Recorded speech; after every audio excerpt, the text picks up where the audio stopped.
Hello everyone, so welcome back to this video and I hope you are doing well.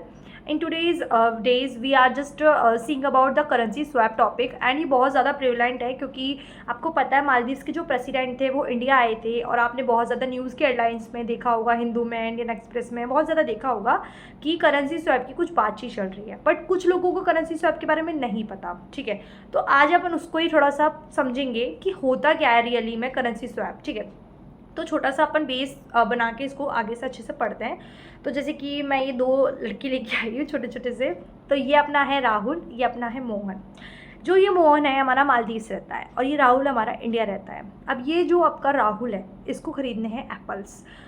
India में इसको apples मिल रहे हैं 100 kg। ठीक है, अब इसको और यहाँ पे मालदीव्स में एप्पल्स मिल रहे हैं 50 रुपये किलो के।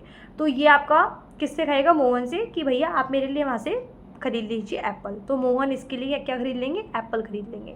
अब ये जो मोहन है इसको ऑरेंज खरीदने हैं। अब इसको वहाँ पे ऑरेंज कितने के मिल रहे हैं? इसको ऑरेंज वहाँ मिल रहे हैं 100 रुपये किलो को, 100 रुपये किलो के। और इंडिया में इसको जो ऑरेंज मिल रहे हैं वो 50 रुपये किलो के। तो ये इससे बोलेगा कि भैया आप मेरे लिए वहाँ पे खरीद लीजिए ऑरेंज। तो इन दोनों ने क्या किया? अपने आइटम्स को स्वैप कर लिया। ठीक है, अब ये छोटा सा स्वैप है खाने पीने का, समझो आप। ठीक है, बट ये आपका बहुत बड़े लेवल पे होता है, लाइक कंपनीज करती है, कंट्रीज करती है, अपने अपने पैसों का लेन देन करती है इस टाइप से। देखो, तो अब जैसे कि मैंने खाने का बताया, थोड़ा सा आगे चलते कंपनीज कैसे करती है। देखो, जैसे कि ये आपकी अमेरिका की कंपनी है और उसका मालिक है ये टकला सा। ठीक है, और ये आपका इंडिया की कंपनी है, उसका मालिक है। ठीक है, अब जैसे कि ये इंडिया का है और ये अमेरिका का है, तो जैसे कि ये इंडिया जाएगा, इसको वहाँ पे आपकी कंपनी सेटअप करनी है, कुछ भी करना है काम, तो वहाँ पे ये लोन ले रहा है ना, तो उसको लोन बहुत महंगा मिल रहा है। लाइक लोन मिल रहा है इसको 14%, इतना महंगा लोन इसको दिया जा रहा है, इंटरेस्ट लोन। ठीक है, और जहाँ पे ये जो अमेरिका का आदमी है, ये अमेरिका में, बट इसको लोन बहुत सस्ता मिल रहा है, इसको मतलब 7% की इंटरेस्ट रेट पे इसको लोन मिल रहा है। और यहीं पे यदि इस अमेरिका वाले आदमी को इंडिया में आना है तो इसको सेम वही लोन 14% का मिल रहा है ना। और ये जो इंडिया वाला आदमी है इसको अपने ही देश में इसको 7% का मिल रहा है। तो अब इन दोनों को लोन अपनी अपनी जगह बहुत महंगे मिल रहे हैं, तो ये क्या कर देंगे? एक्सचेंज कर लेंगे। इससे बोल देगा कि तू मेरी तरफ से वहाँ पे लोन खरीद ले ले, और ये उससे बोलेगा आप मेरी तरफ से वहाँ पे लोन ले लो। तो इस टाइप से ये थोड़ा सा क्या किया इन्होंने, लोन वोन सिस्टम का हो गया। अब क्या होता है, कंट्रीज़ भी ये मनी को स्वैप करती हैं। अब कंट्रीज़ कैसे स्वैप करती हैं? जैसे कि आप जानते हो कि मालदीव्स की समय कंडीशन इतनी ज़्यादा अच्छी नहीं चल रही है। ठीक है, बैलेंस ऑफ पेमेंट क्राइसिस चल रही है। तो बैलेंस ऑफ पेमेंट क्राइसिस आपकी होती है तभी ये कुछ ज़्यादा आपका प्रिविलेंट हो जाता है करेंसी स्वैप। देखो, बैलेंस ऑफ पेमेंट क्राइसिस क्या होती है? बैलेंस ऑफ पेमेंट आपका बना हुआ है current account plus capital account से। ठीक है, अब करंट अकाउंट के अंदर देखिए आपकी कई सारी चीज़ें आती है, जैसे कि एक्सपोर्ट इम्पोर्ट, जो भी आपका लेना देना होता है ना, जो भी आपका खर्चा पानी या फिर जो भी आप करते हो वो आपका करंट में चलता रहता है। और जो आपके कैपिटल अकाउंट है उसके अंदर आपके बॉन्ड्स, एफपीआईज, ये जो लॉन्ग टर्म चीज़ें होती हैं वो आपकी बड़ी बड़ी चीज़ें वो उसकी कैपिटल में रिजर्व होती है। और इन दोनों का एडिशन क्या होता है? आपका बैलेंस ऑफ पेमेंट क्राइसिस। ठीक है, अब जब भी आपके पास बैलेंस ऑफ पेमेंट वाली क्राइसिस आती है, अब इस बैलेंस ऑफ पेमेंट क्राइसिस का मतलब आप जानते हो, जैसे कि आप जानते हो कि जैसे कि अपन को बहुत ज़्यादा इंपोर्ट करना पड़ता है। जैसे कि इंडिया है, इंडिया के पास इतना सारा सामान नहीं है कि वो अपना पूरा कंट्री का भरपाई कर ले, पूरा सामान थोड़ी है, वो भी इतना सारी चीज़ें इंपोर्ट करता है। दैट्स वाई हमारा फिजिकल डेफिसिट बहुत ज़्यादा हाई रहता है, क्योंकि हम इंपोर्ट बहुत ज़्यादा करते हैं, एक्सपोर्ट बहुत कम करते हैं। ठीक है, तो जब हमको इंपोर्ट बहुत सारा करना है, हमको अपनी कंट्री में लोगों के लिए सामान चाहिए, पर हमारे पास क्या नहीं है? पैसा नहीं है। अब पैसा क्यों नहीं है? क्योंकि आपकी जो बैलेंस ऑफ पेमेंट है, आपका जो बीओपी है, वो आपका फॉरेक्स रिजर्व जो है आपका, वो खाली पड़ रहा है या खाली होने वाला है।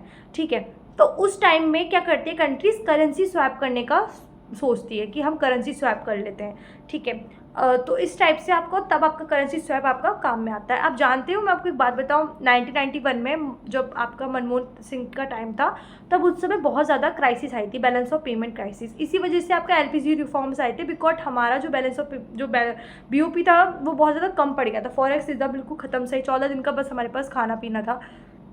तो उस टाइम पे आपका जो उस समय आपके एलपीजी रिफॉर्म्स हुए थे। ठीक है, तो वो बात अलग है, वो अलग टॉपिक में चला गया। बट अभी मैं आपको ये बता रही हूँ, करेंसी स्वैप मेजरली तभी आपकी ज़्यादातर होते हैं कि like balance of payment crisis कम है या फिर कुछ और रीज़न, लाइक कंट्री की वर्सैलिटी, मतलब कई सारे कारण है, पर मेजर कारण कई बार ये होता है। अब जैसे कि आप जानते हो मालदीव्स की हालत इस समय इतनी ज़्यादा अच्छी नहीं है। ठीक है, तो वो क्या कर रहा है? करेंसी स्वैप कर रहा है। किसके साथ कर रहा है? इंडिया के साथ। अब असल में क्या होता है, जैसे कि इंडिया, मालदीव्स ने मांगा कि भाई मुझे आप दे दीजिए 500 करोड़ रुपए दे दीजिए। ठीक है, तो इंडिया मालदीव्स को क्या देगा, 500 करोड़ रुपए देगा, बट वो किस में दे रहा है, आपका डॉलर में दे रहा है, ठीक है।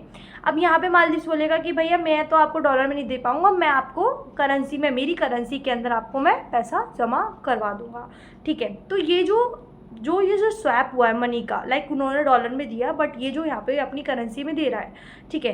तो ये जो स्वैप है इसे हम क्या बोलते हैं, करेंसी स्वैप बोलते हैं, ठीक है। अब इसके बेनिफिट्स भी हैं, इसके चैलेंजेस भी हैं कुछ। तो बेनिफिट्स देखिए इसके क्या होते हैं, जैसे कि reduction of foreign exchange risk, ठीक है। आपका जो फॉरेन एक्सचेंज का जो रिस्क है ना वो थोड़ा सा कम हो जाता है। लाइक मैंने आपको बताया फॉरेक्स रिजर्व में आपके पास पैसा आ जाता है, थोड़ा सा बहुत जो रिस्क होता है वो थोड़ा आपका टल जाता है, ठीक है। दूसरा होता है कि आपकी जो इकोनॉमिक टाइज होते हैं वो भी थोड़े से स्ट्रेंथ होते हैं, लाइक है ना। अब जैसे कि आप जानते हैं कि क्राइसिस हो रहा था इतना भयानक वाला, तो आप लाइक उस पैसे से कुछ अपनी चीज़ों में इन्वेस्ट कर सकते हो, अपनी इकोनॉमिक जो क्राइसिस उसको बढ़ा सकते हो, है ना। तो ऐसा तो है नहीं कि बिल्कुल ही प्रॉपर आप डाई होने वाले हो, थोड़ा सा उससे आपको स्ट्रेंथ बूस्टिंग मिलती है, ठीक है। तीसरा है आपकी क्राइसिस मैनेजमेंट को, वही क्राइसिस को संभाल सकते हो इन सब चीज़ों से, ये लाइक टूल्स होते हैं अपनी इकोनॉमी को बचाने के, ठीक है। फिर आपका इनहेंस लिक्विडिटी, जैसे ही आपका वो पैसा आता है तो आपकी जो मार्केट में लिक्विडिटी ज़्यादा बढ़ जाती है, लाइक फ्लो हो जाता है आपकी मार्केट में, लाइक पैसे का फ्लो अच्छा खासा बन जाता है, ठीक है। उसके बाद support for trade and investment, trade और इन्वेस्टमेंट के लिए डेफिनेटली सपोर्ट मिलेगा। मैंने अभी बताया आपको सामान खरीदना है अपनी कंट्री के लिए, बट आपके पास क्या पैसे ही नहीं है, तो जब आपके पास पैसे ही नहीं है तो आप क्या खरीदोगे। तो इसलिए क्या होता है, जब भी आपके पास, जैसे कि अब आपने करेंसी स्वैप किया तो आपके पास कई सारे डॉलर आ गए, तो आप अपनी कंट्री का जो ट्रेड और इन्वेस्टमेंट है उसको कंटिन्यू बरकरार रखते हो, ठीक है। वो आपकी चलती रहती है, ठीक है। डेफिनेटली बूस्ट करता है, बूस्ट तो नहीं कह सकते बट हाँ समझ आपकी जो इकोनॉमी चल रही है वो बैलेंस में आ जाती है। उसके बाद है आपका आपका जो बूस्टिंग इन्वेस्टर कॉन्फिडेंस, ठीक है। इन्वेस्टर का कॉन्फिडेंस कैसे, जैसे कि यदि इंडिया ने मालदीव्स के साथ करेंसी स्वैप किया है तो अगल बगल की जो जैसे कि कंट्रीज़ है तो वहाँ के जो इन्वेस्टर है उन्हें भी थोड़ा भरोसा आता है कि लाइक हम भी कर सकते हैं मालदीव्स के साथ, उसमें इन्वेस्ट कर सकते हैं, उसके अंदर पैसा डाल सकते हैं, ठीक है। उसके बाद क्या होता है, फॉस्टरिंग रीजनल इकोनॉमिक इंटीग्रेशन। आपका जैसे कि आप जानते हो सार्क जो यूनियन है, एशियन यूनियन है, कई सारे आपके जो यूनियन है उनके अंदर भी एक रीजनल कॉपरेशन बैलेंस बनता है इन सब चीज़ों से। एक्सचेंज रेट के अंदर आपके स्टेबलाइजेशन आता है और जो आपकी लोअर बोरिंग कॉस्ट है वो भी आपकी धीरे धीरे से कम होती है। अब इसके कुछ कंसर्न्स, लाइक इसके चैलेंजेस क्या हो सकते हैं, देखो लिमिटेड ड्यूरेशन, ये आपका कम समय के लिए होता है, ऐसा नहीं है 30-40 साल के लिए हो रहा है, थोड़े से टाइम के लिए होता है ये। दूसरा डिपेंडेंसी ऑन फॉरेन सपोर्ट, आपकी एक थोड़ी सी डिपेंडेंसी फॉरेन सपोर्ट पे बनी जाती है, बिकॉज आप अपनी करेंसी एक्सेप्ट कर रहे हैं तो डेफिनेटली आपकी डिपेंडेंसी है। तीसरा कई बार पॉलिटिकल और स्ट्रैटेजिकल इम्प्लीकेशंस में आता है, जैसे कि चाइना ने आपका इतना सारा डेप्ट दे दिया था किसको, श्रीलंका को, तो फिर श्रीलंका को उसको हम्मन डोटा पोर्ट देना पड़ा, ठीक है। तो कई बार इन चीज़ों की में भी फंस जाती है कंट्रीज़, ठीक है। उसके बाद फाइनेंशियल इनस्टेबिलिटी रहती है आपकी लॉन्ग टर्म के लिए, ठीक है। लिमिटेड कवरेज होता है फॉर सिस्टमैटिक क्राइसिस, और उसके बाद अनइक्वल आपके पास एक्सेस होता है, लाइक आपके जो इन सब चीज़ों से आपकी जो इंस्टेबिलिटी है वो भी आपकी लिक्विड फाइनेंशियल वो भी थोड़ी सी बनी रहती है, ठीक है। तो इसकी कुछ अच्छाइयाँ भी हैं और इसकी कुछ बुराइयाँ भी हैं। अच्छाइयाँ ये भी हैं जैसे कि आपका मैंने बताया था कि यदि आपका $1 70 रुपये का है, ठीक है, तो जब आपने अपनी डील फिक्स करी थी तो उस समय आपका $1 70 रुपये का था, बट लाइक जब यदि आप ऐसे ही पैसा ले रहे हो तो करेंसी स्वैप में जैसे कि फ़िक्स है कि भाई इतना मैंने पैसा लिया तो उतना ही फिक्स आप पैसा दोगे, ये नहीं कि फ़्लो चल रहा है मार्केट में अलग भाव चल रहा है और उस भाव से आपसे पैसा दे रहे हो, नहीं, जो आपका फिक्स था ना वही पैसा वापस उसको दोगे। तो इस टाइप से ये आपका सिस्टम चलता है और बड़ा सिंपल सा कॉन्सेप्ट है, ऐसे तो कुछ हार्ड भी नहीं है, बट कई बार कन्फ्यूजन हो जाता है पेपर में, बस इतना घुमा फिरा के पीछे का क्वेश्चन आपसे, तो इतना ही है इस वीडियो के अंदर। एंड आई होप आप सब कुछ समझ में आया होगा। मैंने तो मेरी पूरी कोशिश करी इसको समझाने के लिए, मैंने दो ये राहुल मोहन भी लेके आई कि थोड़ा समझा सकूं, बट या आप समझने की कोशिश कीजिए, बार बार वीडियो को देखिए कि मैंने क्या क्या बोला, ठीक है। और मैंने पॉइंट्स मैंने खुद ने लिखे थे क्योंकि मैं कई बार भूल जाती हूँ, तो इस वजह से मैंने लिखे ताकि, और अगर मैंने जो बताया ना पॉइंट्स आप भी लिख लेना। कई बार क्या होता है अपन भूल जाते हैं, अब जैसे कि मेरे को इतना सारा कुछ बोलना था दिमाग में, मैं सेटअप बना के आई थी कि ये बोलना है मुझे, तो इसलिए मैंने लिख लिए थे पॉइंट्स पहले कि मुझे बोलना है। तो आप भी अपनी छोटा सा नोट में लिख लेना कि बेनिफिट्स और कंसर्न्स क्या क्या है इसके। एंड बस ये छोटा सा टॉपिक है, मिलते हैं नेक्स्ट वीडियो में कोई अच्छी सी क्रिस्पी वीडियो में। तब तक के लिए बाय।